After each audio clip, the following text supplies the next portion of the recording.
What if I told you that the biggest threat to the entire PC market wasn't some incredibly powerful supercomputer, but a cheap, kind of weak-looking laptop that, on paper, seems like it could barely even open a web browser?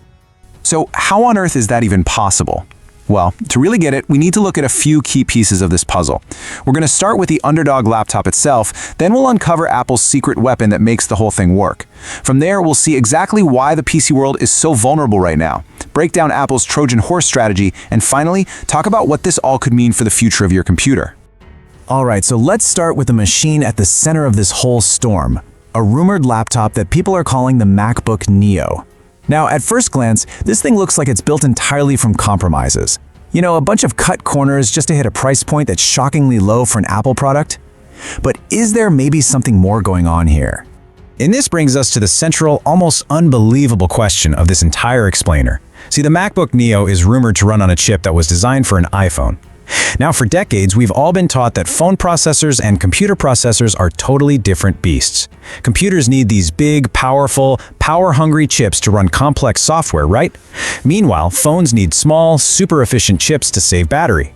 So how could something that seems so underpowered possibly be a threat to an entire industry built on giants like Intel and AMD? I mean, it sounds crazy, but the answer is pretty fascinating. Okay, so let's say you have about $600 to spend on a new laptop. The choice at first seems pretty obvious. The typical Windows laptop gives you what you'd expect, a body made mostly of plastic and a standard laptop chip from Intel or AMD. It works, but it often feels kind of cheap, and it usually comes loaded with a bunch of extra unwanted software. We call that bloatware that just slows it down. Now, on the other hand, you have this rumored MacBook Neo. It has a premium, full aluminum body, which is just unheard of at this price. It looks and feels like a machine that should cost way more. But here's the catch. It uses a chip that was built for a phone, the 18 Pro. The initial reaction from a lot of tech folks was to just laugh it off and call it a potato, a device so weak it would be useless. They pictured a beautiful sports car with a tiny lawnmower engine inside. You know, imagine trying to type an important school paper, but your computer takes 5 whole seconds to register every single letter you type. That was the expectation. But it turns out that expectation was completely, totally wrong. So, how does this supposedly weak laptop just defy all expectations? Well, the answer isn't about raw power. It's about Apple's true secret weapon, a concept that has let them run circles around their competitors for years. It's called optimization. So what is optimization? Well, at its heart, it's just the art of making different parts work together in perfect, seamless harmony. Most PC makers can't do this. A company like Dell or HP, they build the laptop's body, right? But they buy the main chip from Intel or AMD, and they use an operating system from a third company, Microsoft. They're basically expert assemblers, just putting together parts made by different teams that all have different goals. Let me put it another way. Think of it like a world-class chef. A regular restaurant might buy bread from a bakery, veggies from a supplier, and meat from a butcher, and then just combine them. But a master chef might grow their own vegetables and raise their own animals. Because they control every single ingredient from the start, they can create a dish where the flavors are perfectly balanced in a way that's impossible when you're just assembling parts. Apple is that master chef. They design their own chips, and they design their own software. Here's one more example. Imagine building a race car. If you design an engine and the car's frame separately, sure, you can stick a huge, powerful engine in there, but it might feel heavy, inefficient, and handle badly because the parts weren't made for each other. But if you design the car and the engine together as one single unit, you can use a smaller, lighter engine and tune it so perfectly to the car's weight and aerodynamics that it feels incredibly fast, responsive, and uses way less fuel. That is the magic of optimization. And this brings us to Apple's simple 3-step formula for success. First, the chip itself. Yeah, it's a phone chip, but its secret is how well it handles one task at a time. Most of what you and I do on a computer, browsing the web, writing an email, listening to music, that relies on the chip doing one thing at a time, but doing it very, very quickly. This is called single-core performance. And for that specific job, the A18 Pro is surprisingly mighty, almost as good as Apple's expensive dedicated laptop chips. Second, the optimized Mac OS. The operating system isn't some generic software meant to run on thousands of different computers from hundreds of different companies. No, it's like a bespoke suit, tailored to the exact measurements of the A18 Pro chip. It knows every single strength of that chip, and it's designed to squeeze every last drop of performance out of it. No power is wasted. And the result is the third step, a shockingly great user experience. Early tests of this whole concept showed this potato laptop handling everyday tasks like it was nothing. But the real shocker was its ability to do things that should have been impossible. For instance, people were able to edit 4K video projects in Apple's Final Cut Pro software. Now, to put that in perspective, editing 4K video is incredibly demanding. It usually requires a very powerful, very expensive computer. But because Apple's video software is also optimized to work with Apple's chip, you get this perfect storm of harmony. The chip, the OS, and the app all work together as one, creating a machine that just completely shatters its on-paper specs. Now, Apple isn't just launching this attack into a healthy market. They are picking this exact moment to strike because the dominant kingdom of the PC world, the Windows ecosystem, is, well, it's facing a crisis of its own. It is more vulnerable right now than it has been in years. So let's break down the issues that are plaguing the Windows world. According to the source material, the latest version, Windows 11, has been really poorly received by a huge chunk of its users. In fact, there's a growing movement of people who are actively downgrading their brand new computers back to the older Windows 10 just to get an experience that's more stable and familiar. And the complaints are all over the place. People say Windows 11 just feels poorly optimized, leading to bugs, crashes, and a general feeling of slowness even on really powerful, expensive computers. On top of that, Microsoft has been increasingly packing the system with bloatware, those unnecessary programs you never asked for, and even putting ads directly into core parts of the system, like the Start menu. This frustration is made even worse by the fact that Intel, Microsoft's most important partner in the chip world, has been having its own struggles, falling behind competitors. This whole situation, a disliked operating system and a weakened partner, creates the perfect opening for someone to come in and shake things up. And this really puts the two experiences right next to each other. On one side, you have macOS, which has spent years building a reputation for being smooth, stable, and efficient. It's got a clean, simple interface with no ads, and the general feeling from its users is it just works. Then, on the other side, you have Windows 11 today. As we've talked about, it's seen by many as buggy and inefficient, often needing more powerful hardware just to run smoothly. The interface is seen as cluttered with those unwanted ads and bloatware. The result? A growing wave of unhappy users. This contrast is absolutely critical. Apple isn't just offering a cheaper laptop, they're offering an escape hatch to frustrated Windows users at the exact moment they're most likely to jump. This perfect storm of opportunity brings us to the real genius of Apple's plan. See, the MacBook Neo isn't about selling one cheap laptop to make a quick profit.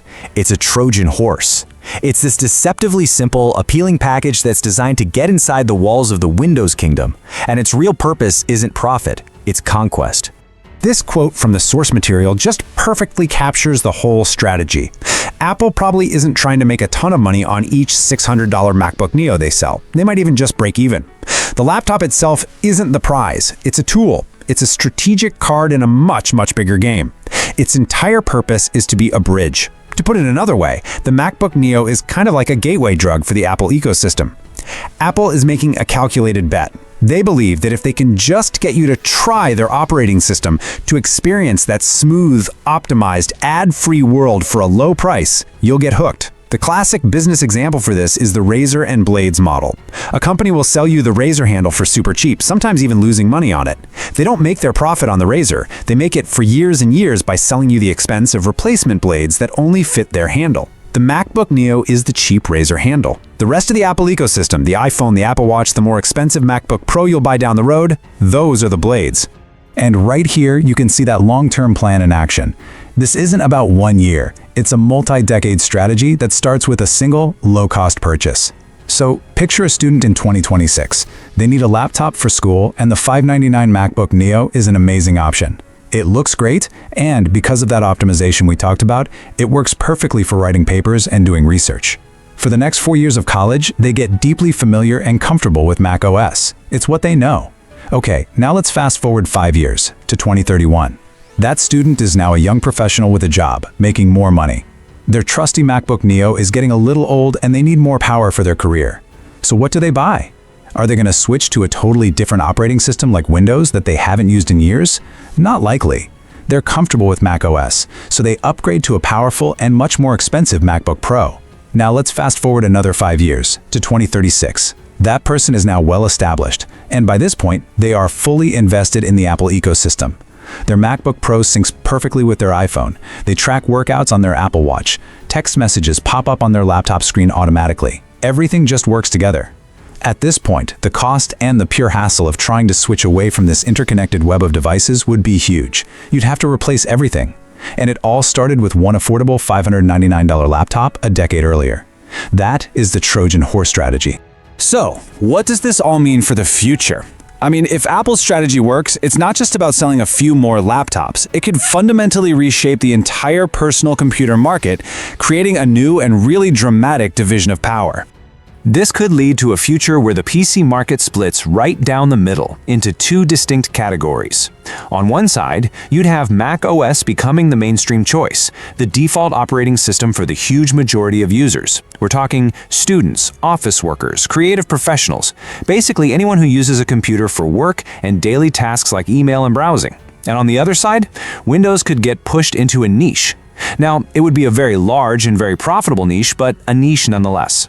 It would become the specialized tool for the one area where it still holds an undisputed crown: high-end PC gaming. The source material points out that because of its hardware flexibility, customization, and massive library of games, the Windows PC will probably remain the king of gaming for a long time. But for almost everything else, the momentum could shift entirely to Apple. The computer your parents use for email, the laptop your sibling takes to college, the machine your office buys you for work, one day, they could all be Macs. And this leads us to our final big question. Is the Windows PC, which has been the dominant force in computing for decades, is it going the way of the dinosaur? Let's just slowly walk back through everything we've uncovered. We started with a rumored budget-friendly laptop, the Macbook Neo, a machine that, on paper, looked weak because it was using a chip designed for a phone. But then we learned that this perceived weakness was actually its greatest strength, thanks to Apple's secret weapon, optimization. We saw how, by designing the hardware and the software together, Apple can create a machine that performs so much better than its specs suggest. Like that race car where the engine and the body are built in perfect harmony.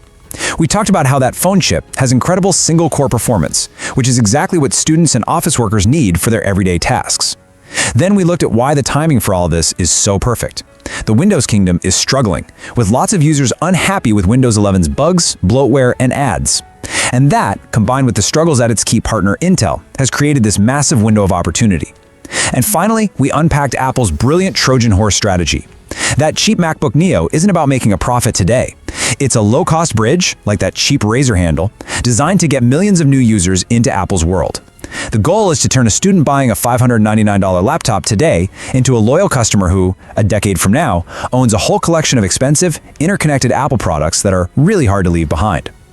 If this all works, the future could see Windows pushed into the specialized corner of PC gaming, while Apple takes over the entire mainstream market. The change wouldn't happen tomorrow, but a product like the MacBook Neo could be the first tremor that signals a massive earthquake is coming for the entire tech world.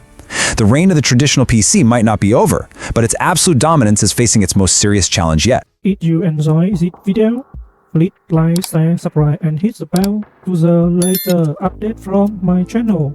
Thank you for watching till the end and see you in the next video.